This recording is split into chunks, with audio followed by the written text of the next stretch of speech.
Okay, heto na nga, no, nagsalita na itong si Senator Amy Marcos. Ito yung very trending ngayon na balita sa rally ngayon, no. Nandun naman po tayo, no.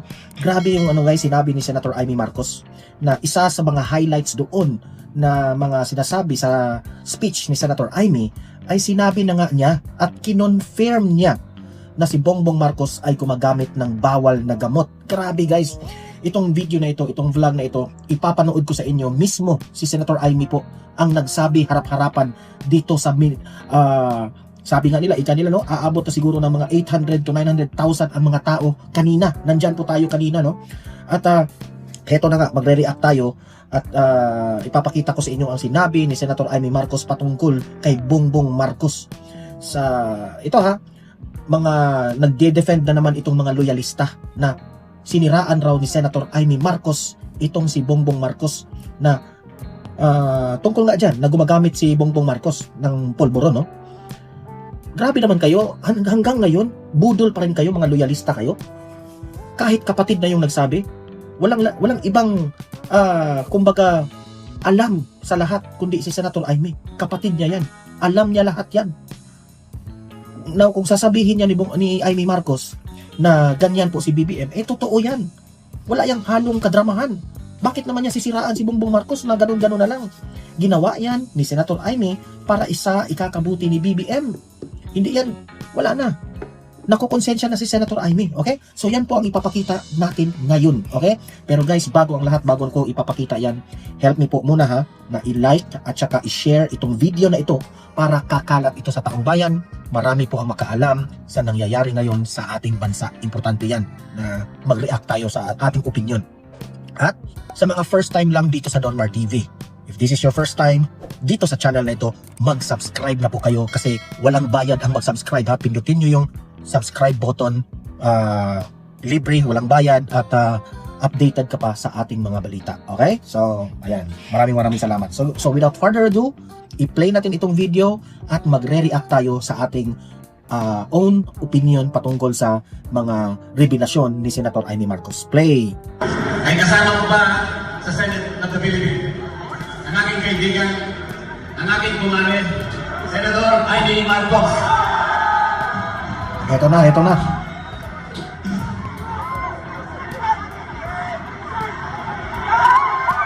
Ayan na si Senator Amy. Alam niyo, no, bago siya nag-speech, makita mo talaga sa kanyang mukha, no, na ramdam na niya na masasaktan siya sa kanyang speech. Kasi ibubulgar na niya ang maling gawain ng kanyang kapatid. Mahirap yan, kapatid niya yan, nasasaktan rin yan, di ba?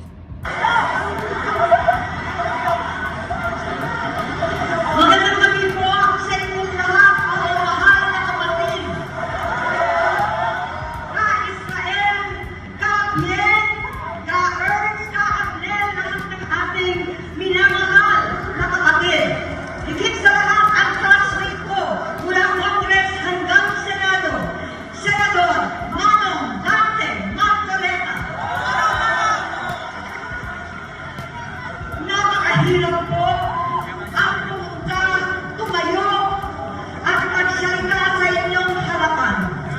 Pero kung naman, alam mo, walang madali kapag ikaw ay Marcos. Nanuntunin ako at ang aking boses. Siguro, kasi nagbabasa siya, di ba? Siguro yung nagbabasa siya, yung ginawa niyang yung speech na yan, I'm pretty sure siya yung gumawa ng speech niya yan. Sabi nga niya dyan, nanginginig siya, di ba? Sa tingin ko, ramdam niya talaga. Bago niya ito binasa, talagang, heto na yung pagkakataon na sasabihin ko. Parang ganun ba? No, nanginginig nga siya eh. Hindi dahil ako'y natatakot sa inyo, kundi dahil nalulungkot po ako. Ipagpaumanhin ninyo sa gitna ng pagsasalita ko, ako'y hihinto, hihina, dahil sa bigat ng aking kalooban. Pero hindi yan ang dapat kong hihingin ng pauman. Ito honest review ko ito Naawa rin ako kay Amy. Kasi ibinulgar niya yung si Bongbong, pero masakit sa kanya ito guys. Sobrang sakit po talaga itong ginawa niya.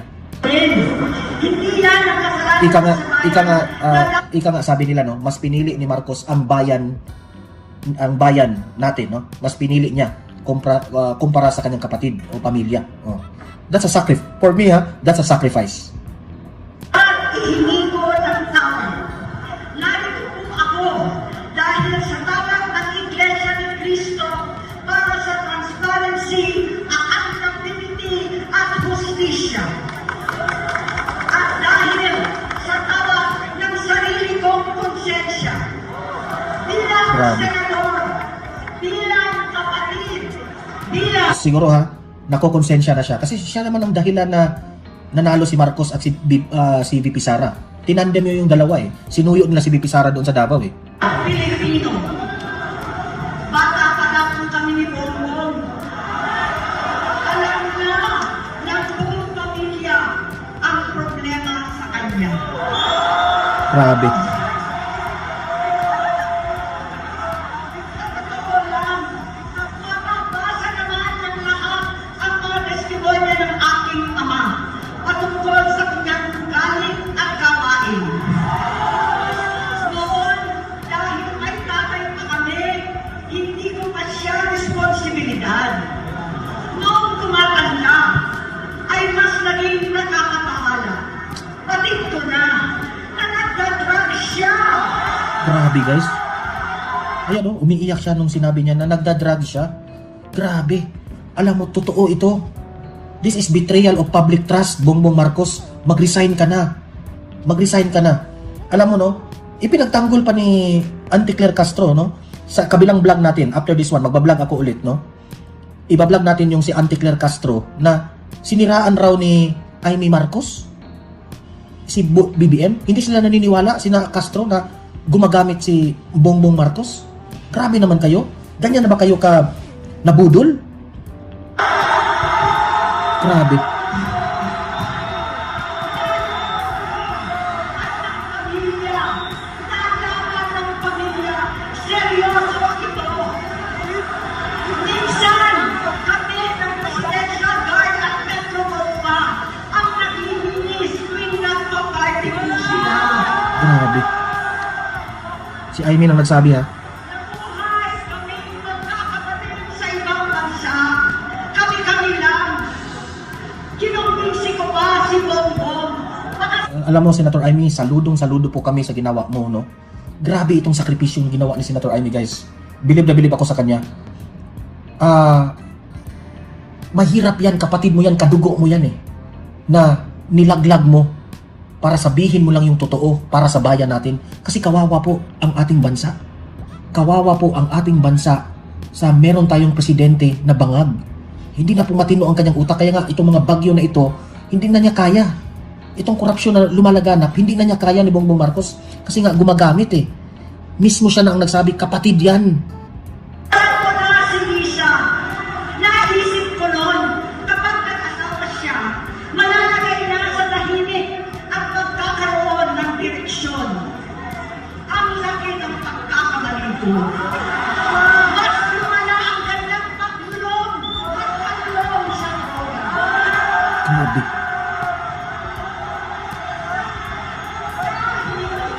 Parehas pala silang mag-asawa.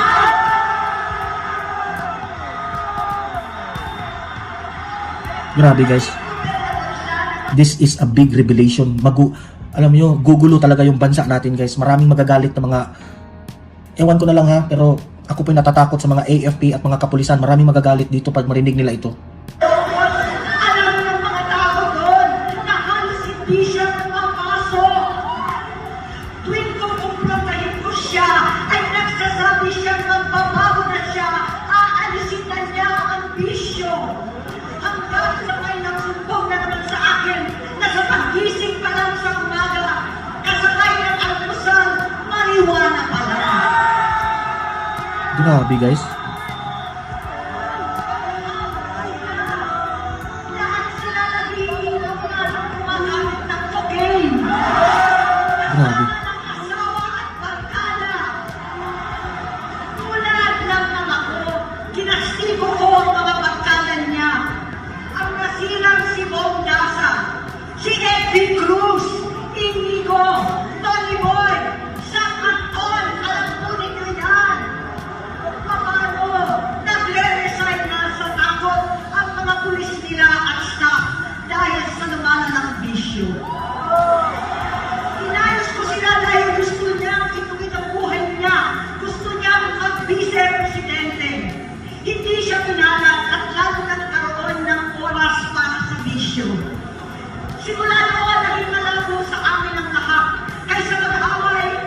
bigla na lang lumayo ang loob namin sa isa't isa. Noong 2016, Grabe, guys. kasabay ng Dapat talagang magpa-drug test na si BBM, no? If you think, BBM, na siniraan ka lang ng kapatid mo dahil sa politika, i-prove mo sa amin ngayon, magpa-drug test ka, no? Magpa-drug test ka. ng dating Pangulong Duterte naman sa droga. Lumabas ang pangalan ni Bongbong sa listahan. Grabe. Nakasama siya sa listahan ng mga celebrities, mga artista, Maricel Soriano at iba pa. Grabe. Masinsinan kong kinausap si Pangulong Rodi. Halos manikluhod ako. Sinabi ko, Nagmakaawa pala siya kay Duterte na wag na lang isama yung pangalan ni BBM. Eh, syempre si Duterte, no? Dahil sa respeto niya kay Manang Aimee, dahil si Manang Aimee naman ay tinulungan niya itong si Duterte sa kampanya, yun siguro, no? Naawa rin si Duterte, pero ito yung nangyari. Hindi nagbago si BBM. ayon sa kapulisan, dapat unahin, usigin ang mga pusher at saka na lamang sagipin ang mga user. Naligtas si Bongbong. Grabe. Labis ang takot ko at pag-aalala. Kinausap ko siya at nagsabi siya talagang siya ay nagbabago na. Uli at lagi, hindi ako nawalan ng pag-asa. Ako'y naniwala ulit. Mula noon ang natatanggap ko na lang na balita tungkol sa kapatid ko ay regla na pagpapaduktor. Kaya kumalma naman ako. Inisip ko, totoo dahil nakagala na ang tuhog niya sa gout. Siguro, totoo na ito. Hanggang nito, nalaman ko na tuloy ang paggamit niya sa mga party na garapalan na nakakain ng droga. Grabe. Pinagmamalaki pa ng mag-asawang kayang-kaya nila ang microdosing ng cocaine. Hali-haliin daw para 4 na beses sa isang araw. Hindi mabibis. Grabe. Ang mga doktor, pinalabas nila ang pag-stem cell. Nagpapaligtan ng dugo, nagpapablood transfusion. Kayang-kaya raw, hindi ko maintindihan ang pinagsasabi.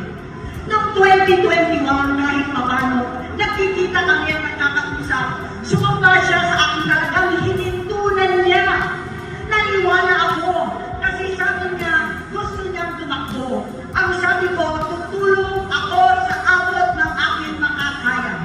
Ipinakilala ko si Bongbong kay Inday. Naging magkatanan sila. Pagkatapos noon ay biglang hindi na niya ako ulit kilala. Kahit si Inday, Grabe, no? Pati si Senator Aimee Marcos, ginamit rin ni Bongbong Marcos. O, yan ang sabi niya. Pagkatapos nung nanalo ng ipinakilala na ni Senator Aimee Marcos, itong si Bongbong Marcos at si VP Sara, parang binabaliwala na si Aimee, na siya pa yung tumulong. Di ba? bigla ko na sa pera. Kahit ganon, nakampanya pa ako para sa kanya, kahit si Inday na lang ang aking nakakausap. Grabe. Hindi ko alam bakit ako naabang sa headquarters nila sa Mandaluyong. Hindi ko alam Ako, analysis ko, no? Siguro rin, no? Dahil rin dito kay Liza Araneta Marcos. Maraming sabi-sabi na hindi galing sa atin, ha? Na sabi-sabi sa mga, especially yung mga nasa loob sa Malacanang, no? Na yung mga vloggers kagaya nila Maharlika na nagsishare, no? Na si Liza Araneta Marcos ang nagkontrol dito kay BBM sa lahat ng kanyang mga desisyon. Kasi si Liza naman yung medyo may alam sa batas kasi abogada, di ba? So kaya siguro, no, lumaki rin ang ulo ni BBM kasi nahawa na rin sa kanyang asawa. Oh. walang nagre-report sa akin tungkol sa kampanya. Sa totoo lang, masakit man aminin. Nung dinidisqualify na siya, halos papaboran ko na sana dahil may nagsumbong sa akin mula sa kanyang campaign team na gumagamit na naman siya. Grabe. Nung sinabihan ko, siya at mga taong nasa paligid niya, nagkaisa silang tuluyan akong alisin sa kampanya na ako naman ang bumuo. Sinabi nilang gusto ko na siya ay mag-disqualify para ako ang pumalit. Hindi totoo yun! Iniisip ko ang kalagayan ng aking kapatid at paano siya magsisilbi kung ganyan ang kalagayan niya. Pero pinaparating sa akin na hindi siya lulong at minsan na lamang tuwing nagpa-party. Hindi ko may paliwanag bakit gusto ko maniwala